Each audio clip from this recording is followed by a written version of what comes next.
Crime किया है उसका बैकग्राउंड जो है वो कांग्रेस पार्टी का है। वो यहाँ पर कोई ना कोई यहाँ पर डिस्ट्रिक्ट का कोई प्रधान है और जो यहाँ के मिनिस्टर हैं उनके साथ भी उनका कोई ना कोई एफिलिएशन है। तो इसी से आपको ये जाहिर होता है कि पुलिस की जो कार्रवाई इतना लेट हुई और उसके बाद जो एफआईआर है उसके बारे में भी ये पता लग रहा है कि एफआईआर में पहले सेक्शन कुछ और थे। उसके बाद जब प्रेशर हुआ कि हमारे आदरणीय राष्ट्रीय अध्यक्ष जी ने एक डेलीगेशन यहाँ पर भेजा और आदरणीय प्रधानमंत्री जी खुद इस बात को लेकर बड़े सेंसिटिव हैं कि यहाँ पर ये हो क्या रहा है कि कांग्रेस की सरकार जब से बनी है तब से यहाँ पर जिस तरह से महिलाओं के साथ अत्याचार हो रहे हैं, उसके बाद जो है इन लोगों ने सेक्शंस को चेंज किया। इसका मतलब ये है कि ये सब इनकी एक मिली भगत है, इनकी एक जिस तरह से इन लोगों का एक यहाँ पर मैं कहूंगी कि टेरर है यहाँ पर लोगों के अंदर और महिलाओं के अंदर तो खासकर।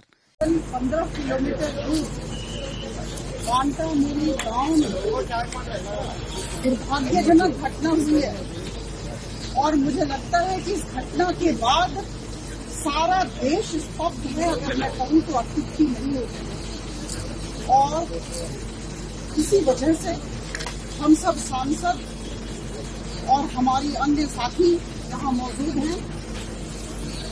हमें आदरणीय प्रधानमंत्री श्री नरेंद्र मोदी जी और भारतीय जनता पार्टी के राष्ट्रीय अध्यक्ष श्री जेपी नड्डा जी ने प्रेषित किया है। वो चाहते हैं ये जानना कि स्थिति यहाँ क्या है और हम अनुसंधान करने आए हैं। हम देखना चाहते हैं कि किस परिप्रेक्ष्य में इस तरह की घटना हुई। विभत्स अगर मैं इसे कहूँ तो मैं फिर से कहूँगी अत्युक्ति नहीं होगी। करीबन 1:30 बजे रात एक महिला जो असहाय है अपनी बहन के साथ घर में है, 42 वर्ष की महिला, उन पर आक्रमण हुआ और करीबन 2.5 घंटे तक उस आक्रमण का दौर चलता रहा। निर्वस्त्र किया गया, गांव में चलाया गया, जिसे हम अंग्रेजी में कहते हैं परेड कराया गया। इलेक्ट्रिक पोल था उससे बांधा गया और उसके बाद दुख की बात है कि बहुत ही दर्दनाक स्थिति हुई, बहुत पीटा गया। और मैं कह दूं कि ये घटना करीबन 1-1:30 बजे रात में हुई और 3:30 बजे पुलिस पहुंची। हम सबको ज्ञात है कि वहाँ कोई आउटपोस्ट नहीं है, वहाँ पर थाना है, पुलिस थाना है। हम इमरजेंसी रिस्पांस सिस्टम के विषय में भी जानते हैं। ऐसा कैसे हुआ कि करीबन 2-2.5 घंटे के बाद पुलिस वहां पहुंची? यह सबसे बड़ा प्रश्न है जो मुझे लगता है पूरा देश इस प्रश्न का उत्तर जानना चाहता है।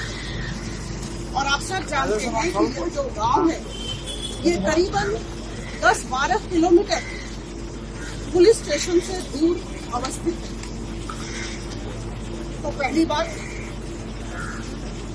पुलिस स्टेशन से अगर इमरजेंसी रिस्पांस सिस्टम है तो तुरंत वहां पहुंचना चाहिए था।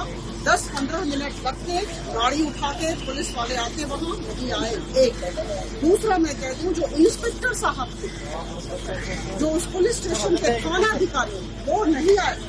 उन्होंने इस घटना को छोटा समझा और उन्होंने अपने सबॉर्डिनेट्स को वहां भेजा और सुबह 8 बजे वो वहां पहुंचे। आश्चर्य की बात है कि थानाधिकारी इतने कैलस कैसे हो सकते हैं, इतने इंडिफरेंट कैसे हो सकते हैं। कहीं ना कहीं मुझे लगता है और हम सब सांसदों को लगता है, हम सब जो आए हैं दिल्ली से, हम सबको ये प्रतीत होता है कि law and order machinery has completely failed in the state of Karnataka. ये जो कानून व्यवस्था है चरमरा गई है कांग्रेस के सरकार में और इसी वजह से ये जो थानाधिकारी है ये रात में वहां नहीं पहुंच पाए। उन्हें लगा ये छोटी घटना है। तो ये कांग्रेस सरकार की मानसिकता को दर्शाता है।